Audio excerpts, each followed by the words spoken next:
আসসালামু আলাইকুম, hello viewers, welcome back to my channel. চলে আসলাম নতুন আরেকটা ভিডিও নিয়ে আপনাদের সাথে কিছুক্ষণ আড্ডা দিতে। আশা করি সম্পূর্ণ ভিডিওটি জুড়ে আপনারা আমার সাথেই থাকবেন। ভিউয়ার্স, আজকেও খুবই দুর্দান্ত, চমৎকার ও ফাটাফাটি একটা ভিডিও নিয়ে আপনাদের সাথে আড্ডা হবে। তাই সবার কাছে অনুরোধ থাকলো সবাই সম্পূর্ণ ভিডিওটুকু না টেনে খুব মনোযোগ সহকারে দেখার চেষ্টা করবেন। টেনে টেনে দেখলে অনেক গুরুত্বপূর্ণ বিষয় মিস হয়ে যাবে, তখন আবার অনেক কিছুই আপনাদের অজানা থেকে যাবে। এছাড়াও সবার কাছে অনুরোধ থাকলো সবাই আমার ভিডিওতে অবশ্যই একটা লাইক দিয়ে যাবেন। লাইক নিয়ে কেউ কৃপণতা করবেন না। ভিউয়ার্স, গতকাল রাতে আমি অনেকক্ষণ চেষ্টা করছিলাম, অনেকবার চেষ্টা করছিলাম একটা ভিডিও বানানোর জন্য, আপনাদের সাথে আড্ডা দেওয়ার জন্য বা আমার আসামিদেরকে ধোলাই করার জন্য, কিন্তু শেষ পর্যন্ত আমি ব্যর্থ হয়েছি। কারণ আমার আসামিদেরকে ধোলাই করতে গিয়ে আমার ব্রেন অ্যাডাক্স হয়ে গেছিল, আমার মাথার সবগুলো তার ছিঁড়ে গেছিল, যার ফলে আমি কোমায় চলে যাইতে বাধ্য হয়েছিলাম। তো কোমা থেকে বের হয়ে সুস্থ হয়ে এখন আবার আপনাদের সাথে আড্ডা দিতে আসলাম, আমার আসামিদেরকে ধোলাই করতে আসলাম। আপনারা দোয়া করবেন আমি যেন আজকে সার্থক ও সফল হইতে পারি, আজকে যেন আবার আমাকে কোমায় চলে যেতে না হয়। আসলে গতকালকে আমি চাইছিলাম, আমার চেষ্টা ছিল বা ইচ্ছা ছিল একসাথে অনেকগুলো নোংরা অমানুষকে বা রাতের রাজারানীকে ধোলাই করব। কিন্তু আমি যে নোংরা অমানুষগুলোকে বা রাতের রাজারানীদেরকে ধোলাই করি, তাদের দলটা কত বড়, তারা সংখ্যায় কত বেশি, সেটা তো আপনারা খুব ভালো করেই জানেন। এটা নতুন করে বলে ব্যাখ্যা করতে হবে না, এটা বলার প্রয়োজন নাই। মানে ভাবতেই অবাক লাগতেছে যে আবারও কোথা থেকে শুরু করবো। আজকে আর সবগুলো নোংরা অমানুষকে বা রাতের রাজরানীদেরকে ধোলাই করার চেষ্টাও করব না, চিন্তা ভাবনা মাথায় ঢোকাবোই না।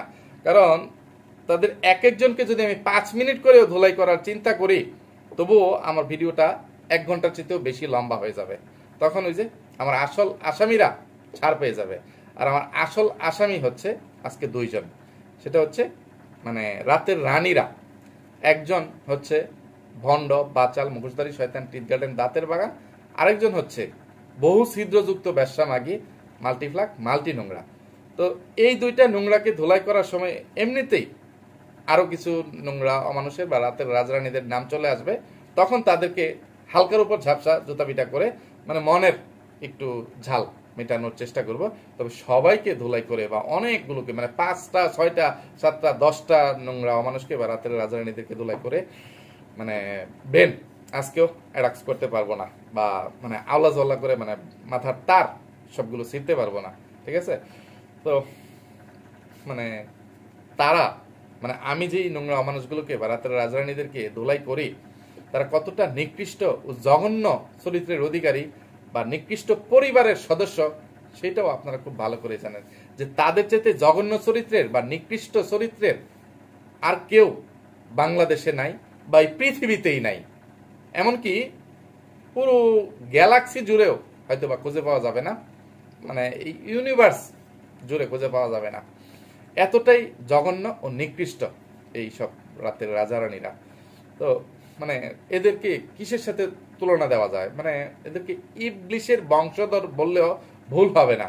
আমি এখানে একটা কমেন্ট পড়ি, এই কমেন্টটা তাদের মতো রাতের রাজারানীদের জন্য বা বেশ্যা, খানকি, পতিতাদের জন্য প্রযোজ্য। ঠিক আছে? আমি কমেন্টকারীর নাম পড়লাম না, কমেন্টটা আমার পছন্দ হয়েছে, সেই জন্য আমি এখানে কমেন্টটা পড়তেছি। বজ্রপাত ও বীর্যপাত দুটোই মারাত্মক। প্রথমটায় মৃত্যুর হার বাড়তেই থাকে, আর দ্বিতীয়টায় জন্মের হার বাড়তেই থাকে। তাই বন্ধুগণ, সাবধানতার প্রয়োজন। বজ্রপাতের সময় প্রয়োজন ছাড়া বাইরে নয়, আর বীর্যপাতের সময় প্রয়োজন ছাড়া ভেতরে নয়। জনস্বার্থে প্রচারিত। তো কমেন্টটা শুনতে খারাপ শোনা গেলেও এই যে রাতের রাজারানীরা আছে, ওই নোংরা পরকীয়া পরিবারের বা ভাগাভাগি পরিবারের, দেশীভূত দাঁতের বাগান পরিবারের সদস্যরা আছে, তাদের জন্য একদম পারফেক্ট একটা কমেন্ট। ঠিক আছে? তো এই কমেন্টটা অনেক দিন আগে আমার পুরনো একটা ভিডিওতে আসছিল। তো হঠাৎ একটা পুরনো ভিডিওতে একটা কমেন্ট আসায়, সেই ভিডিওর কমেন্টগুলো চেক করতে গিয়ে এই কমেন্টটা পাওয়ায় আমি এখানে কমেন্টটা শেয়ার করলাম। তো এইখানে কমেন্টের সবার নিচের লাইনটা একটু অন্যরকম হইতে পারতো, যে বীর্যপাতের সময় প্রয়োজন ছাড়া ভেতরে নয়। ভেতরে নয় না দিয়ে যে কন্ডম ছাড়া বীর্যপাত নয়। কন্ডম ছাড়া বীর্যপাত করলে এই যে এই ধরনের রাতের রাজারানীদের জন্ম হয়। এটা কি জানো, সমাজের জন্য, দেশের জন্য, বা সারা বিশ্বের জন্য খুবই মারাত্মক বা হুমকি স্বরূপ। যেরকমটা এই যে এই দেশি কুত্তা, দাঁতের বাগান, মাগিনোর, সাগিনোর, মেকআপ বুতুরি, মাল্টিফ্লাক, মাল্টি নোংরা, গোবর টুকানি, চেপা চুটকি, মানে সবাই, তানুমণ্ডল সহ, মানে ওই দুইটা পরিবারের যত সদস্যরা আছে তারা কতটা মানে হুমকি স্বরূপ বা তারা কিভাবে নষ্টামি নোংরামি ছড়াচ্ছে সেটা আপনারা দেখতেই পারতেছেন। আপনাদের চোখের সামনে জলজন্ত উদাহরণ বা প্রমাণ আছে যে তারা প্রকাশ্যে কিভাবে মানে নষ্টামি নোংরামি করতেছে বা পতিতাবৃত্তি করে বেড়াচ্ছে, এটাও আপনাদের সামনে চাক্ষুষ প্রমাণ আছে। আমি কথাটা কেন বললাম যে পতিতাবৃত্তি করে বেড়াচ্ছে, মানে এতদিন পর্যন্ত তো মানে তাদের কথাবার্তা চালচলনে মানে তাদের ভিডিওতে যেই ইয়েগুলো দেখায় ওইগুলোতে বলতাম। ইদানিং এই যে মাল্টিফ্লাক মাল্টি নোংরা মানে যেই কাজটা করছে বা সেই মানে সে যে গলাবাজি চাপাবাজি করতেছে বা সে মানে সোজা কথা যে সিঙ্গাপুরে গেল এটা সে বলতেছে, এখন তার আত্মীয় স্বজনরা বলতেছে, তার বন্ধু বান্ধব, তার মানে হবু জামাইয়ের বন্ধু, এটা সেটা অনেকেই এই তথ্য প্রমাণগুলো দিছে। এখন মাল্টিপ্লাক নিজেও সেটা তার চ্যানেলে আপলোড করতেছে। তো কিরকম একটা রাতের রানী হইলে, কত জঘন্য চরিত্রের একটা রাতের রানী হইলে, বেশ্যা মাগি হইলে, খানকি মাগি হইলে একা একা একটা মেয়ে সিঙ্গাপুরের মতন একটা ওপেন সেক্স কান্ট্রিতে মানে চলে যেতে পারে বা যায়। মানুষ কখন যায় একা একা চিকিৎসার জন্য বা অনেক বড় বিপদ আপদ এটা সেটা হইলে যাইতে পারে, যে তার মানে কেউ নাই বা বিপদে পড়ছে, এখন একা যাইতে সে বাধ্য। কিন্তু কেউ ঘুরে বেড়ানোর জন্য, মৌজ মাস্তি করার জন্য একা একা যায়, এটা কারা যায়? শুধুমাত্র রাতের রানীরা, বেশ্যা মাগিরা, খানকি মাগিরা বা পতিতারা যায়, এর বাইরে আর কেউ জানে। তো আসতেছি এই মাল্টিফ্লাগকে ধোলাই করার জন্য। তো মাল্টিফ্লাগ এই যে সিঙ্গাপুরে গেছে, মাল্টিফ্লাগ যাওয়া নিয়ে যে রোস্টারদের মানে রোস্টিং এর শিকার হয়েছে ওই পরিবারের সদস্যরা, এটা নিয়ে এই যে মাল্টিফ্লাগের বড় ভাই ওই সিহামৈক্যা বিল্লু নাপিত যে বকবক গুলো করতেছিল, এটা কিন্তু ধুলাই করছি, আর ইচ্ছা করে না ধুলাই করতে। তো এছাড়াও মানে মাল্টিফ্লাগের আরেকটা যে ছোট ভাই আছে মেকআপ বুতুরির যেই জামাই হাগু খাইছ ও মেকআপ বুতুরি, তারাও যেই প্রতারণা করে গেল, শাক দিয়ে মাছ ডাকার চেষ্টা করে গেল, এর জন্য মেকআপ বুতুরিকে আমি একটু ধোলাই করে নিই।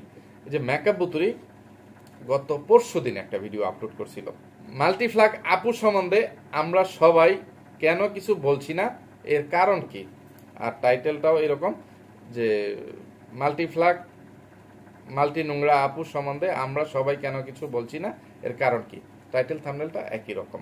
তো সেই ভিডিওতে এই মেকআপ বুতুরি যাত্রাদলের সর্দারনি এই মাল্টিফ্লাগ মাল্টি নোংরা সম্পর্কে কোনো তথ্য ভিউয়ার্সদের সাথে শেয়ার করে নাই। সে শুধু এইটুকু ঘেউ ঘেউ করছে যে মাল্টিফ্লাগ মাল্টি নোংরা যেখানে গেছে সেখানে যাওয়ার পরে তার মোবাইলটা নষ্ট হয়ে গেছে, সেই কারণে মাল্টিফ্লাগ মাল্টি নোংরা কোনো ভিডিও আপলোড করতে পারতেছে না।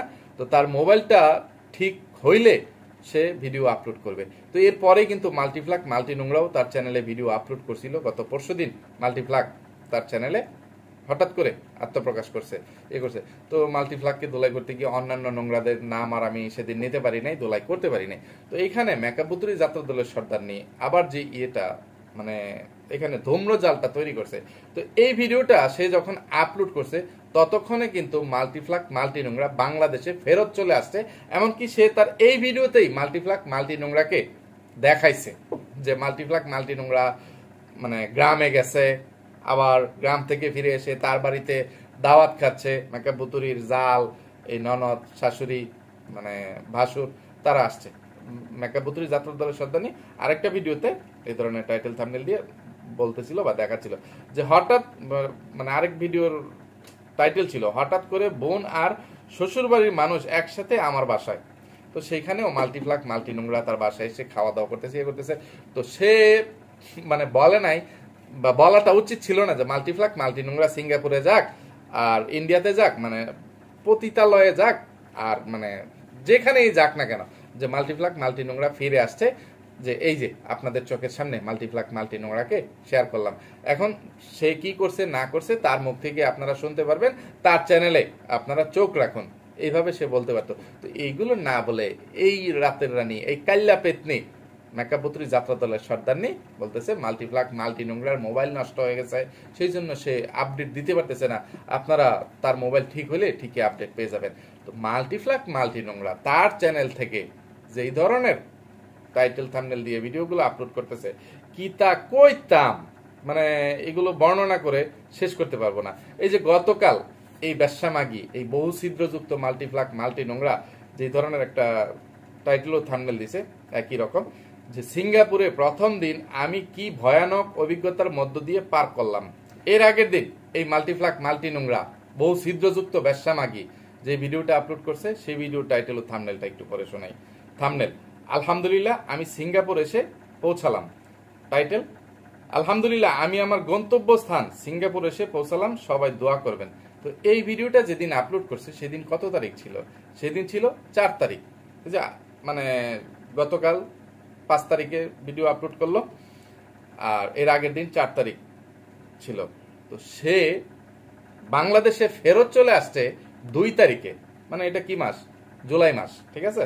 তো জুলাই মাসের 2 তারিখে সে বাংলাদেশে ফেরত চলে আসছে, আর এখানে সে 4 তারিখে ভিডিও আপলোড করতেছে যে আলহামদুলিল্লাহ আমি সিঙ্গাপুর এসে পৌঁছালাম। আর 5 তারিখে ভিডিও আপলোড করতেছে যে সিঙ্গাপুর প্রথম দিন আমি কি ভয়ানক অভিজ্ঞতার মধ্য দিয়ে পার করলাম।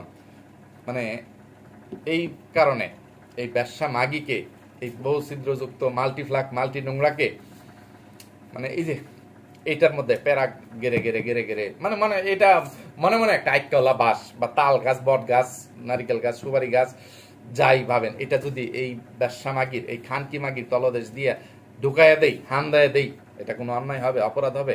মাল্টিপ্লাক মাল্টি নোংরা খানকির বাচ্চা, ব্যবসা মাগির বাচ্চা, তুই তো বলতে পারতি যে সিঙ্গাপুর গিয়ে তুই কি কি করেছিলি, মানে অতীত হয়ে গেছে, এইরকম কোনো একটা টাইটেল থাম্বনেল দিয়ে, এইরকম অর্থবোধক কোনো টাইটেল থাম্বনেল দিয়ে ভিডিওগুলো আপলোড করা, যে সিঙ্গাপুরের দিনগুলো আমি কিভাবে কাটিয়েছি, তাহলেও সেটা মানে ইয়ে হয়ে যায়, বর্তমান অতীত মিলিয়ে একটা ইয়ে হয়ে যায়, বা সিঙ্গাপুরের দিনগুলো কেমন ছিল, এইরকম ভাবে তুই ভিডিওগুলো আপলোড করতে পারতি না? তুই ভিডিওগুলো জমিয়ে নিয়ে আসছিস, সেটা ঠিক আছে, যে এত টাকা তুই নিজে খরচ করে যাস বা তোকে কেউ হায়ার করে নিয়ে যাক, তোর কোনো নাগর বা তোর কোনো মানে খদ্দের বা তোর কোনো সুগার ড্যাডি, এটা সেটা যেই থাকুক না কেন, যে তুই যে নিজের টাকা খরচ করে সিঙ্গাপুরে যাস নাই, বা মানে যাওয়ার মতন ক্ষমতা, মানে সামর্থ্য, যোগ্যতা কোনো কিছুই তোর হয় নাই, এটা বুঝতে আমাদের কারোরই বাকি নাই। আমরা এতটা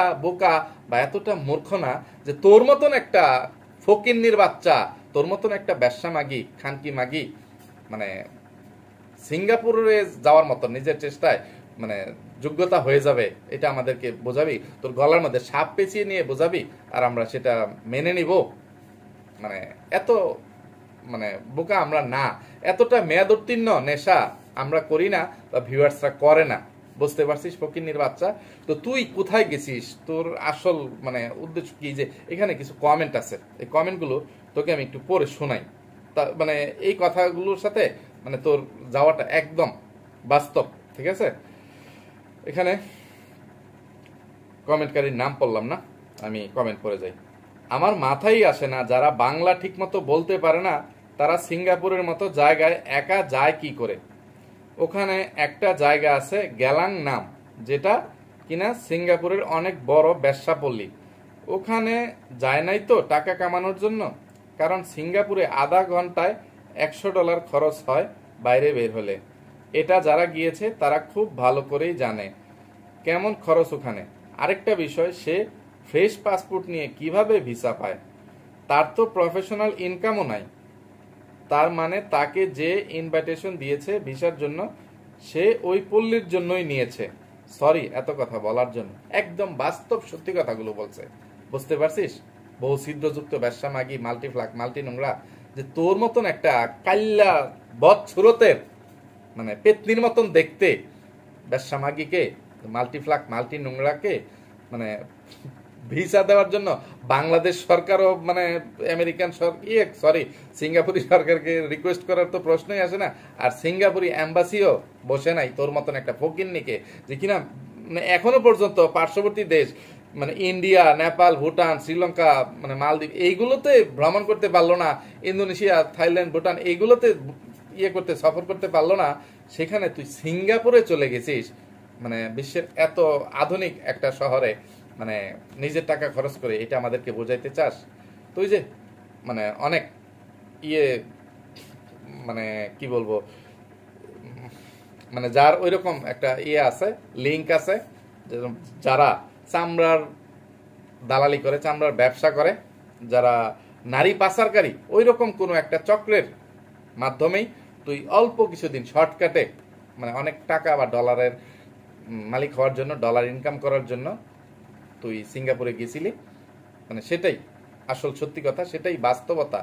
আর তুই কিভাবে সিঙ্গাপুর গেছিস, এই ঘটনার ব্যাখ্যাটা আমি আমার জীবনের বাস্তব অভিজ্ঞতা থেকে, বা আমি যেই ঘটনার সাক্ষী, এই ঘটনাটা এখানে একটু ব্যাখ্যা করে দিচ্ছি। ভিউয়ার্স, আপনারাও একটু মনোযোগ সহকারে আমার এই কথাটুকু শুনবেন। আর মাল্টিপ্লাক, মাল্টি নোংরা, বেশ্যা মাগি, তুই তো শুনবি যে তুই কিভাবে গেছিস, যে এটা মানে আমি নিজে এই ঘটনার সাক্ষী। তো মালয়েশিয়ায় আমার একজন পরিচিত মানুষ, বা আমার একজন বন্ধুই, মানে অনেক বন্ধুই থাকে, এর মধ্যে একজন বন্ধু মালয়েশিয়া থেকে দেশে আমার আরেক বন্ধুকে ফোন করছে। তো সেই বন্ধুটা ওই সময় আমার পাশে বসা ছিল। তো তাদের মধ্যে যেই ধরনের কথোপকথন হচ্ছিল, যে বিষয়টা এইরকম, যে আমার মালয়েশিয়ান বন্ধু দেশি বন্ধুর কাছে একটা মেয়ে চাচ্ছে, যে ওই মেয়েটাকে সে ফ্রিভাবে মালয়েশিয়ায় নিয়ে যাবে এবং প্রতি মাসে মাসে মোটা অঙ্কের বেতন দিবে।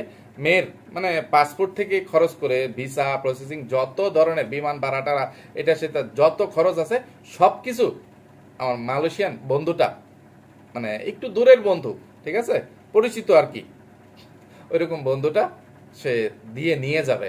আমার বন্ধুকে বা দেশি বন্ধুকে অফার করতেছে, দোস্ত তোকে 50,000 টাকা দিব, আর ওই মেয়েটাকে ফ্রি নিয়ে যাব, ওই মেয়ের পরিবারকেও প্রয়োজনে কিছু টাকা দিয়ে নিয়ে যাব। আমি বললাম, মানে তাদের কথাবার্তা কিরকম ইয়ে শোনা যাচ্ছে, সে আমার কাছ থেকে একটু সাইড হয়ে কথা বলার চেষ্টা করতেছে। তখন আমি তাকে চাপ দেওয়াতে সে লাউড স্পিকারে আসলো, ইয়ে করলো, আমি শুনলাম কথাগুলো। তো কি কারণে নিয়ে যাবে, সেখানে যে মালয়েশিয়াতে আমার যে বন্ধুটা আছে বা পরিচিত মানুষটা আছে, সে তার যে জৈবিক চাহিদা, শারীরিক চাহিদা আছে, সেটা সে সেখানে পূরণ করতে পারতেছে না, বা মালয়েশিয়ান যেই কলগালগুলো থাকে তাদের সাথে এই চাহিদাগুলো পূরণ করতে গেলে যেই ব্যয় হয়, যেই খরচ হয়, সেই মানে ইয়েটা তার মধ্যে ছিল না। তো বাংলাদেশ থেকে একটা কলগাল বা একটা তোর মতো মাল্টিপ্লাক, মানে মাল্টি নোংরা, তোর মতন একটা ফকিন্নির বাচ্চাকে, একটা বেশ্যা মাগিকে যদি নিয়ে যায়, তাকে হয়তোবা, মানে এটা কি আজ থেকে তো কমপক্ষে 10-12 বছর বা 15 বছর আগের কথা হবেই, হ্যাঁ এরকমই হবে।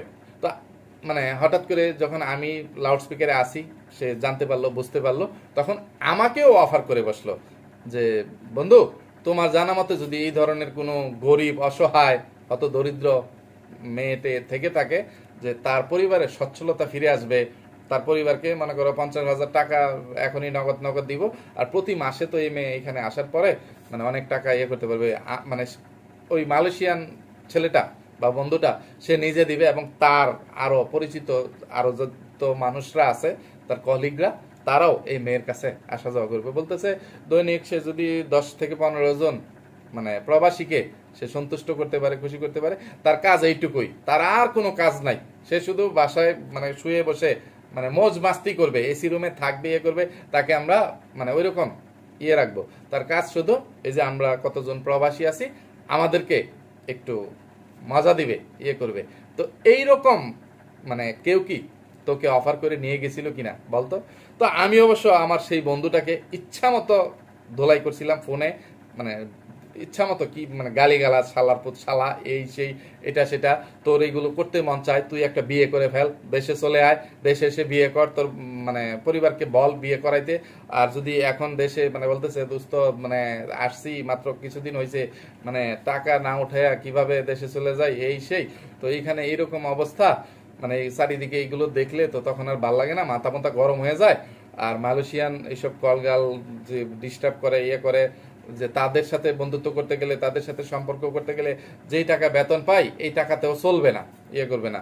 তো আমরা সবাই মিলে 8-10 জন বা 10-15 জন মিলে যদি একটা বাঙালি মেয়েকে এনে মাসে 50,000 টাকা করেও দেই, তাতে আমাদের কম পড়বে না। এই সেই এক একজনের হয়তো বা 5,000 টাকা করে খরচ পড়বে, তো তাদেরই হবে। কিন্তু সেইখানে মালয়েশিয়ান একটা মেয়ের সাথে এরকম করতে গেলে লাখ টাকাতেও তাদের কোলাবে না। তো এই জন্য সে বাঙালি একটা মেয়েকে, হয়তো দরিদ্র বা ওই যে দুশ্চরিত্রা একটা মেয়েকে নিয়ে যেতে চাইছিল, বা ভালো হোক ইয়ে হোক নিয়ে যেতে চাইছিল। তো তখন আমি তাকে ধমকিয়ে টমকিয়ে বললাম যে এইগুলো না করে তোর যদি এতই ইয়ে থাকে, তো তুই একটা মালয়েশিয়ান মানে যে কোনো একটা এইসব খানকি মানকি ব্যবসা প্রতিটা হোক আর ইয়ে হোক, তুই একটাকে বিয়ে করে ফেল। তাহলে তো আর সে তোর কাছে টাকা চাইতে পারবে না। বউ কি আর জামাইয়ের কাছে এইটার জন্য, তার শরীর বিলিয়ে দেওয়ার জন্য, তার তলদেশ বা ব্ল্যাক হোল বিলিয়ে দেওয়ার জন্য জামাইয়ের কাছে টাকা দাবি করতে পারবে? তো তুই বিয়ে করে হালাল ভাবে, বৈধভাবে তোর শারীরিক চাহিদা পূরণ কর। এটা সেটা ধমকি ইয়ে করার পরে সে বলছে আচ্ছা ঠিক আছে দোস্ত, বুঝতে পারছি। যে মানে তখন আবার সে একটু ইয়ে করছে যে দোস্ত আমি যে মানে এই কথাগুলো বলছি এটা যেন দেশের কেউ না জানে, এই সেই মান সম্মানের ব্যাপার স্যাপার। তো আমি সেই জন্য এখানে তার নামটা উল্লেখ করতে চাই না। তো এখন সে মানে ঠিকই কি বলবো, একজন মালয়েশিয়ানকে বিয়ে করে সেখানে বাচ্চা কাচ্চাও পয়দা করছে, সেখানে সে মানে মালয়েশিয়ার নাগরিকত্ব পাওয়ার মতন একটা অবস্থায় হয়তো বা চলে আসছে। তো তুই মানে ওই রকম মানে কোনো কাজ করতে যাস নাই তো? ওই যে প্রথমে যেই কমেন্টটা পড়লাম, আমার মনে হয় এইরকমই। নাইলে কোনো মেয়ে এইভাবে, কোনো মেয়েকে, কোনো ভদ্র পরিবারের, মানে ভদ্র তো দূরের কথা, মানে একদম মানে দরিদ্র, হত দরিদ্র, আচ্ছা দরিদ্ররাও ভদ্র হইতে পারে, একদম নিম্নবিত্ত হত দরিদ্র, যাদের ন্যূনতম মান সম্মান আছে, যারা সমাজ নিয়ে জীবনযাপন করে, সমাজ নিয়ে চলাফেরা করে, সমাজের সাথে মিলেমিশে থাকতে চায়, ওই রকম একটা পরিবারের সদস্য একটা মেয়েকেও তার মা বা ভাই বোন একা একা মানে বাংলাদেশের কোথাও ট্যুরে পাঠাবে না। পাঠানোটা মানে সম্ভব না। তারা বলবে মানে তাদের সেফটির কথা চিন্তা করবে যে মেয়ে এখানে যাচ্ছে, সেখানে যদি কোনো বাইরের ছেলে থাকে, ইয়ে থাকে, বা ছাত্র জীবনেও অনেক মায়েরা যে ছেলে বন্ধুর সাথে যাবে ইয়ে করবে, সেটা অনেক সময় অ্যালাউ করে না। যে ইয়ে করে যে তুমি কক্সবাজার যাবা, সিলেট যাওয়া, এটা সেটা 2-3 দিন থাকবা, যে সেখানে তোমার পরিবারের কেউ থাকবে না, তোমার বন্ধুরা ছেলে বন্ধু থাকবে, মানে কি না কি হয়ে যায়, এরকম একটা টেনশন কাজ করবে। আর সেখানে তোর মা, ভাই, ভাবি, মানে সবাই তোর পরিবারের সদস্যরা হাসতে হাসতে তোকে সিঙ্গাপুরের মতন একটা মানে ওপেন সেক্স কান্ট্রিতে তোকে ভ্রমণ ভিসায় যাইতে দিছে। যদি মানতাম যে তোর চিকিৎসা ভিসায় মানে তুই অসুস্থ, 2 জনের খরচ বহন করার মতো এবিলিটি বা সামর্থ্য তোর পরিবারের নাই বা তোর নাই, মানে এটা ইমার্জেন্সি ভিত্তিতে তোকে দেশের বাইরে গিয়ে মানে চিকিৎসা নিতে হবে, তখন অন্ততপক্ষে একটু মানে মানে এটা মানিয়ে নেওয়া যাইতো। মানে যেখানে ইসলাম এটাকেও সমর্থন করে না, মানে ইসলাম যেখানে কি বলবো একটা ফরজ কাজ বা একটা মানে ইহে কাজ, বৈধ কাজ, সেটাকেও মানে বৈধতা দেয় না। যে সোয়াবের কাজকে, পুণ্যের কাজকে, সেটা হচ্ছে যে হজ করা, এখন মূল হজ হোক বা ইয়ে উমরা হোক, একটা মহিলা বা একটা মেয়ে বা নারী একা একা হজ করার অনুমতিটুকুও পায় না। হজ করতে গেলে একজন মহিলার এই যে মাহরাম ও নন মাহরাম, এই দুইটা শব্দের মধ্যে আমার একটু উল্টাপাল্টা লাগে, যে কারা মাহরাম আমার এখানে জানতে হবে। তো ভিডিওর পরে আমি একটু ভালোভাবে জিনিসটা ইয়ে করে নেব, বুঝে নেওয়ার চেষ্টা করব। তো এখন আপাতত আমি মানে ইয়েভাবে বোঝানোর চেষ্টা করি যে মানে বাপ, ভাই, স্বামী, সন্তান, মানে ছেলে সন্তান, এই যে এই কয়জন হয়তো বা মাহরাম, ঠিক আছে, এই কয়জনকে একটা মহিলার মানে নিয়ে যাইতেই হবে। হয়তো বা একজন মহিলা তার স্বামীর সাথে হজে যাইতে পারবে, অথবা তার বাবার সাথে যাইতে পারবে, অথবা তার বড় ছেলে মানে ছেলে সন্তানের সাথে যাইতে পারবে, সেটা বড় হোক বা ইয়ে হোক, মানে সাবালক ছেলে লাগবে, ছেলে সন্তান, অথবা ওই যে ভাই, মানে স্বামী, ভাই, বাবা, ছেলে সন্তান, এই 4 জন পুরুষ ছাড়া একজন মহিলা যে পবিত্র হজ করার জন্য, একটা ফরজ আদায় করার জন্য একা একা সফর করতে পারে না। আর সেখানে তোর মতন একটা যুবতী, এখন কি বলবো, বুড়ি বলি আর যুবতী বলি, একটা বেশ্যা মাগি, যুবতী মাগি, একটা এরকম ওপেন সেক্স কান্ট্রিতে মানে টুরিস্ট ভিসায় যাচ্ছিস, তুই সেখানে গলাবাজি চাপাবাজি করতেছিস। আমি কিন্তু কাজের বুয়ার ভিসায় যাচ্ছি না, আমি টুরিস্ট ভিসায় যাচ্ছি, এটা মনে রাখেন। তো আমি কেন যাচ্ছি, ইয়ে করতেছি, এগুলো আস্তে আস্তে বলবো। তো আপনারা শুধু এইটুকু জেনে রাখেন, আমি কাজের বুয়ার ভিসায় যাস নাই। আমরা কি কেউ বলছি, কোনো রোস্টার বলছে যে তুই কাজের বুয়ার বিষয়ে গেছিস? তুই তো পতিতা বিষয়ে গেছিস, তুই তো ব্যবসা বিষয়ে গেছিস, কলগাল বিষয়ে গেছিস, তুই তোর ব্ল্যাক হোল বিষয়, ব্ল্যাক হোল ভাড়া দেওয়ার বিষয়, চামড়া ব্যবসা করার বিষয়ে গেছিস। ফকিন্নির বাচ্চা, খানকি মাগির বাচ্চা, ব্যবসা মাগির বাচ্চা। তো তোদের মতন এই যে কন্ডম দুর্ঘটনায় জন্ম নেওয়া ব্যবসা মাগিদেরকে মানে আর কি বলা যায়, আমি আমার ভাষা নাই। আর কিভাবে তোদেরকে ধোলাই করলে তোদের একটু লজ্জা হবে। দেখ মানে তোরা মানুষের মতন দেখতে হয়েও শয়তানের ঘর থেকে জন্ম নিছিস, কিন্তু দেখতে কিন্তু তোরা মানুষের মতো। আর মানুষ কিন্তু সৃষ্টির সেরা জীব, সেই হিসাবে মানুষের মধ্যে মানে সভ্যতার সব গুণাগুণই বিদ্যমান, যেটা তোদের মতন মানে অসভ্য, বর্বর, নিকৃষ্ট, জঘন্য রাতের রানীদের বা রাজাদের মানে তোদের পরিবারের কোনো সদস্যদের, এই খানকি বেশ্যা মাগিদের বা লুচ্চা লম্পট লাফাঙ্গাদের কারোর মধ্যেই নাই। ঠিক আছে? তোদের মানে 14 গোষ্ঠীর মধ্যে যে দেশি ইয়ে থেকে, দেশি কুত্তা তো দেশি কুত্তা পরিবারের, রাতের বাগান পরিবারের সদস্য, মানে তোদের যে 14 গোষ্ঠীর মধ্যে মাগিনোর, সাগিনোর, মেকআপ বুতুরি, এই ভোলা মিয়া, ওই নয়া বাদাইমা, তারপরে তাদের পরিবারের যে বউরে আছে, চাপা সুটকি, গোবর টুকানি, তাদের কারুর মধ্যে বা কালিনীর বেগম, বাঙালি ব্যাপারী, কারুর মধ্যেই কিন্তু ওই লজ্জা শরমের বালাই বলতে নাই। ঠিক আছে? তোরা সবাই হচ্ছিস এতটা জঘন্য ও নিকৃষ্ট।